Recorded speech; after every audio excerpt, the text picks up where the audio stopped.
그, 뭐, 집권 여당도 그렇고 다른 야당들도 그 국회 사정으로 인해서 그런지 모르겠습니다만 아직까지 공약 발표들을 안 하고 있습니다. 그 예년 같으면 선거를 한 50여일 앞두고 활발하게 공약 발표를 진행을 했었는데 지금은 40일도 남지 않았는데 아직 안 하고 있어서 저희 당이 뭐 정부나 여당 말을 마냥 기다릴 수 없습니다. 그래서 오늘부터 제1야당인 자유한국당이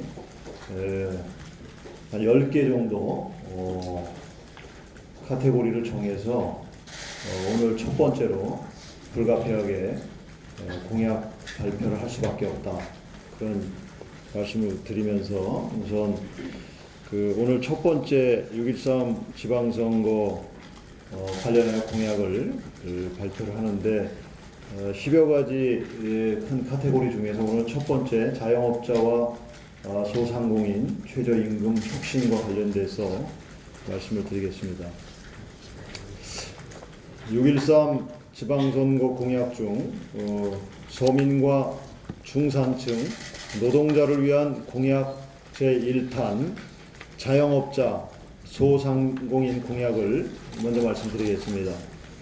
문재인 정부 1년 동안 서민의 시름은 깊어지고 가계 경제는 더욱 어려워지고 있다는 것이 각종 지표를 통해 언론 여론조사를 통해 밝혀지고 있습니다.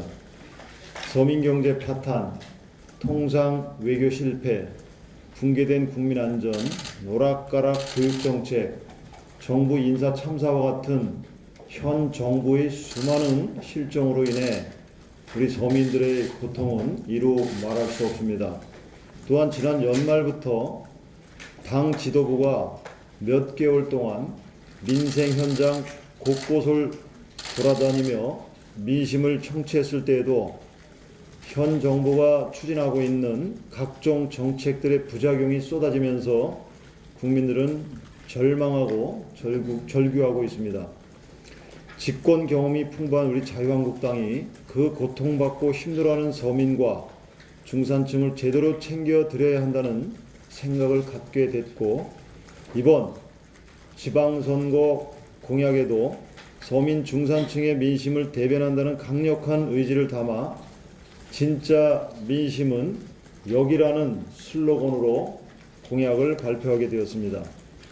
우리 당 정책위에서는 지난 3월 출범한 6개 단 1개 특위로 구성된 중앙공약개발단과 17개 시도 공약개발단 간의 적극적인 협업을 통해 진짜 민심 찾기에 나섰습니다.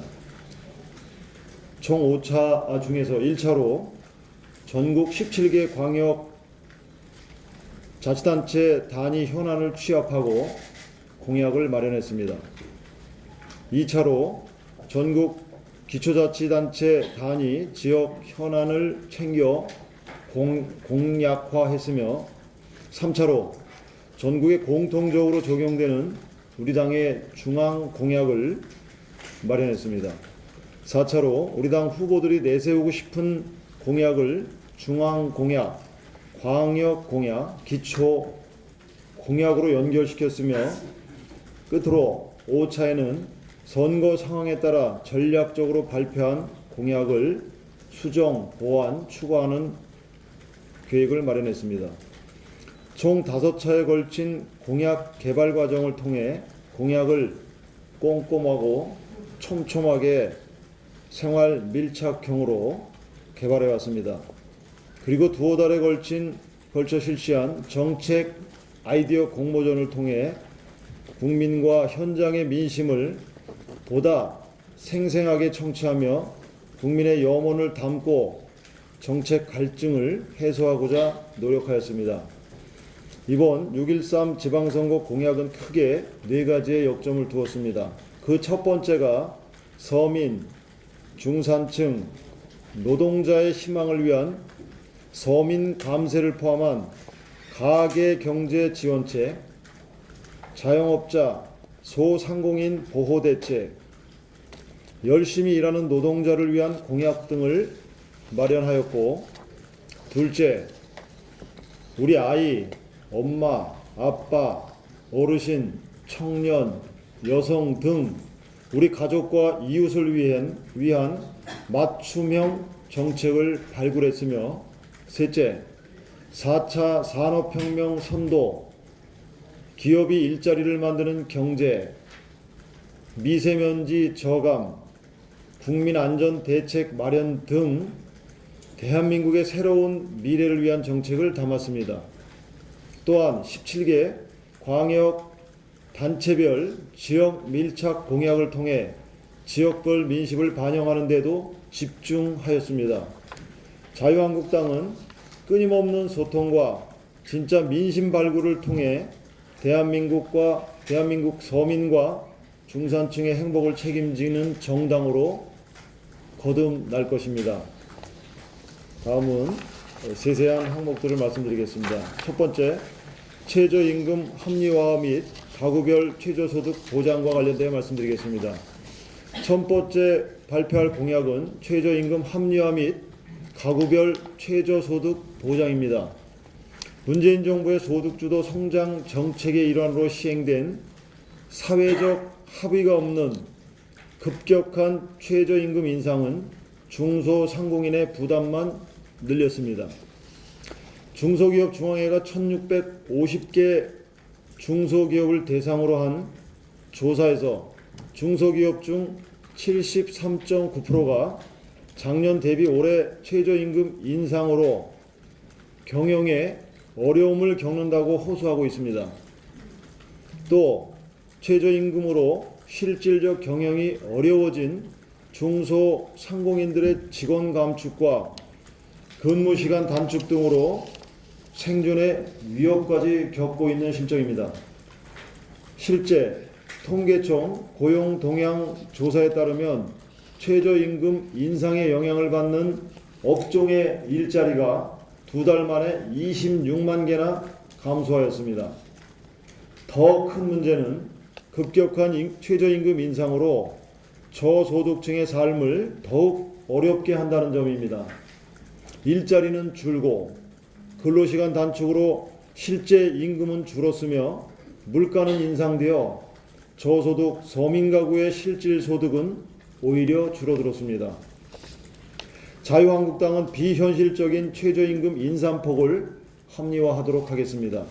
첫째, 최저임금 인상 시 물가 상승률을 포함한 관련 기준을 종합적으로 고려하고 인상 결정 기준 근거를 의무적으로 제시하도록 규정해 최저임금 인상률을 합리적으로 조정하도록 하겠습니다.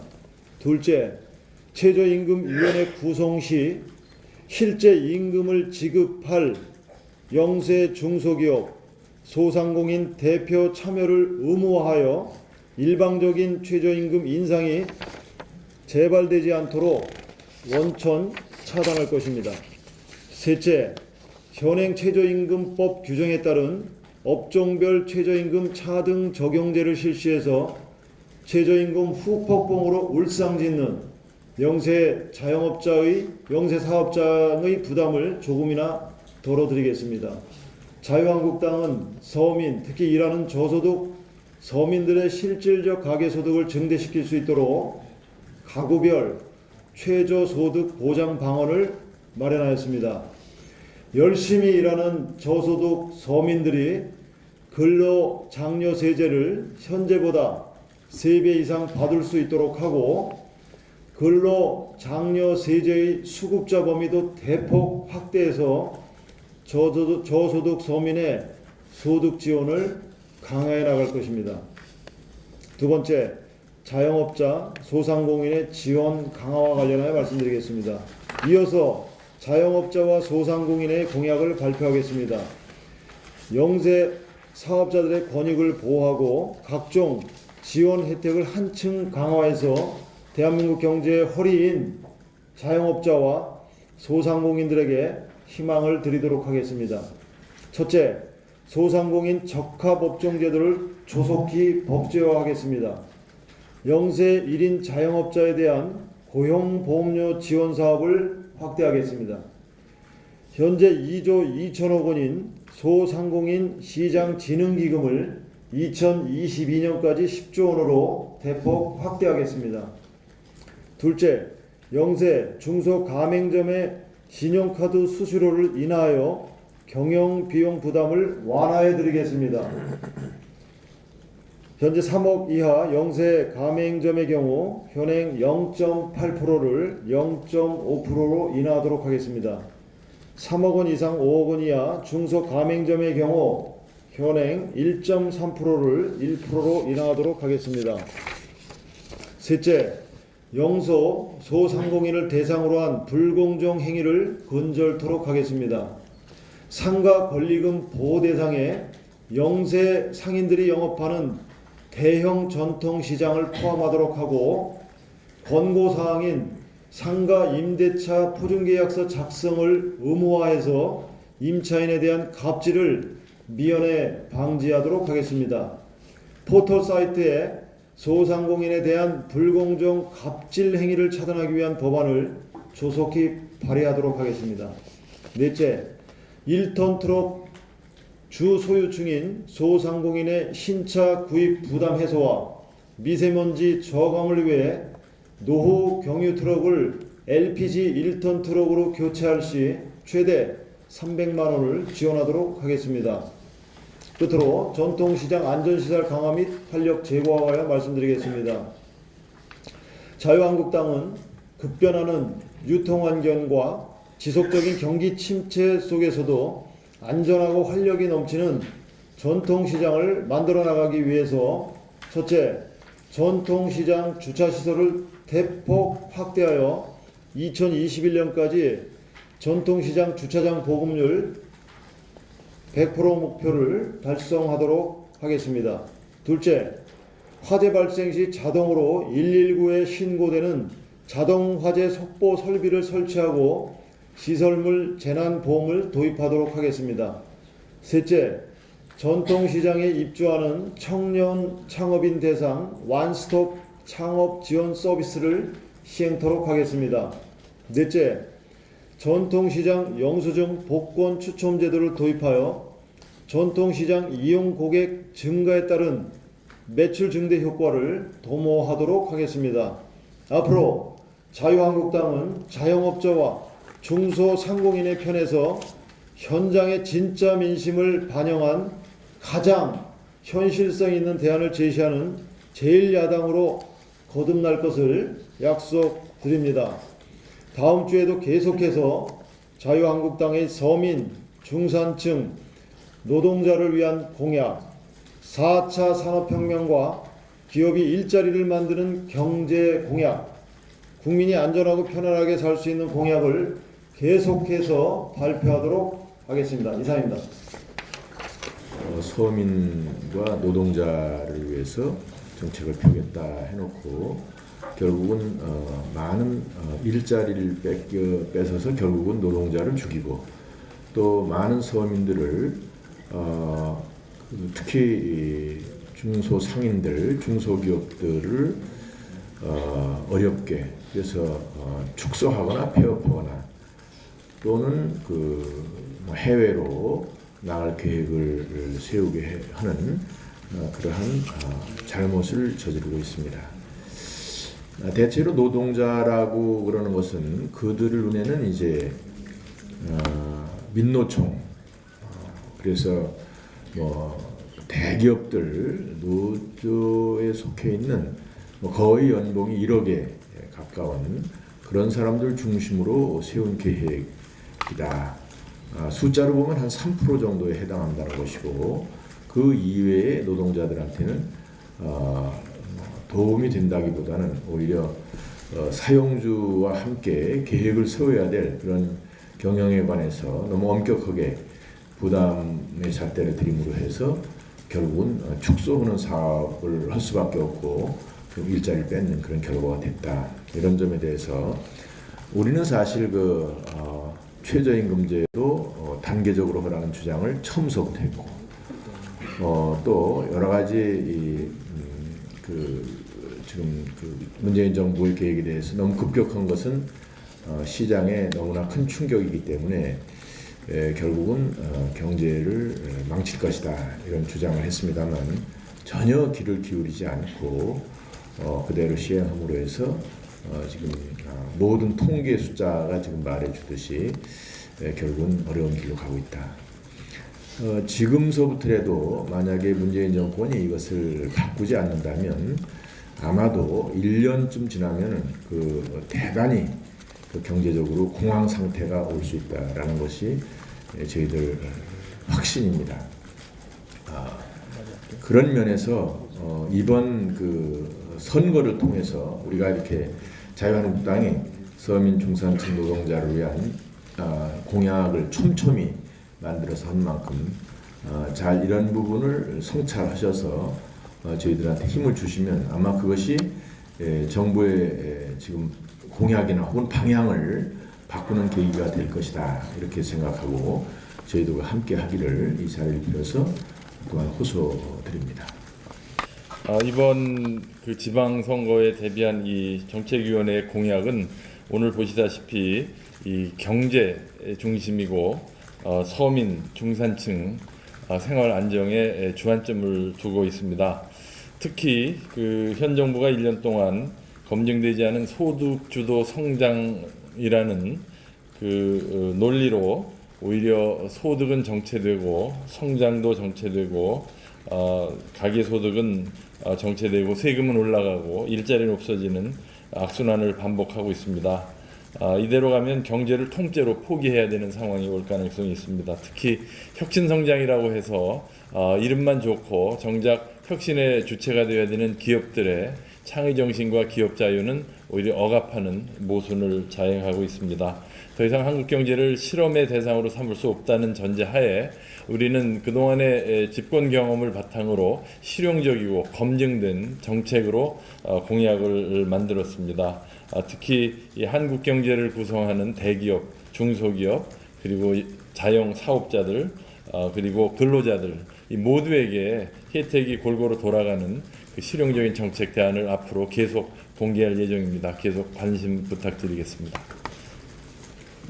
최저임금과 가구별 최저소득 보장 관련돼서 우리 정책위원장님께서도 발표하셨습니다. 지금까지 그 최저임금 인상 결정을 할 때를 보게 되면은 대부분 노사가 첨예하게 대립되다 보면은 결과적으로는 공익위원들에 의해서 좌지우지돼서 해온 경우가 왕왕 있었고, 결과적으로 공익위원들이 좌지우지한다는 것은 정부 개입이 99.9%입니다. 그러다 보니까 결과적으로 끝나고 난 데는 서로가 승복하지 못하고 노사 갈등만 증폭되고, 또 정부 개입이 계속적으로 지속적으로 해오는 그런 분들을 좀 그런 폐단을 건절시키고자 우리 당에서는 인상 결정 기준 근거에는 반드시 의무적으로 좀 제시하도록 규정하는 게 맞겠다라는 공약을 발표하게 됐고요. 또 최저임금위원회 구성 시에도 실질적으로 최저임금과 관련이 밀접한 영세중공업이라든가 소상공인 대표가 참여하도록 되어 있지는 않습니다. 그러다 보니까 경총이나 아니면 중소기업 중앙회에서 한 자리 이렇게 배려했을 때 가다 보니까 여기 대해서 대표성에 대한 이의제기가 계속 있어 와서 이 부분을 또 우리 그 정부에서는 고려하지 않고 있어서 이 부분에서 확실하게 법률로 해서 영세기업, 중소기업 상공인 대표를 대표성 인정해야 되겠다라는 게 저희 당의 생각이고요. 최저소득 보장 관련돼 갖고 EITC 관련돼 가지고는 지금 최저임금을 받고 있는 부분에 있어서 예를 들면은 4인 가족 같은 경우에도 4인 가족이 모두 다 경제활동을 해서 최저임금 받는다 하더라도 기준 중위소득을 월등히 초과합니다. 그러나 4인 가족 기준 해가지고 1인이 경제활동을 해서 벌어들일 게 되면 최저임금 가지고는 4인 가족이 살 수가 없죠. 그래서 그런 부분들을 보완하기 위해서 기존에 있던 EITC 제도를 우리 당은 좀 대폭 지원하자. 그래서 근로연계형 복지를 추구하자라는 측면에서 3배로 대폭 확대했습니다. 이것은 정말 근로빈곤층이라든가 저소득 가구에는 엄청난 지원이 될 거라고 믿어 심지 않습니다. 이상입니다.